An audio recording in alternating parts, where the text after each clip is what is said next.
তারপর দেখো পুকুর থেকে জল ভরে নিয়ে এসেছে, এখন গায়ে হলুদ দেওয়া হবে আমাদের মেয়েকে।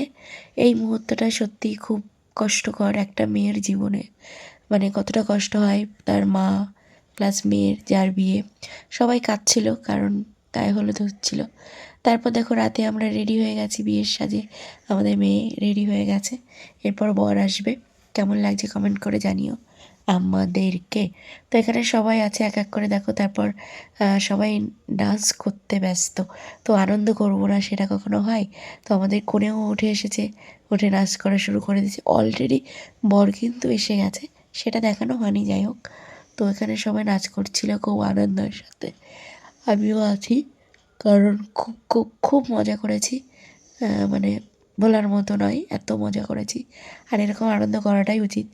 যাই হোক, তো সবাই ডান্স করতে দেখো কত ব্যস্ত।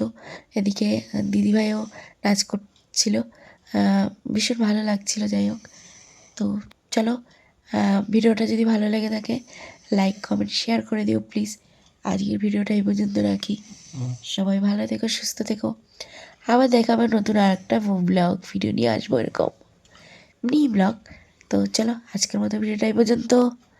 সবাই ভালো থেকো আর বেশি বেশি করে শেয়ার করে দিও প্লিজ, এইটুকু রিকোয়েস্ট তোমার কাছে।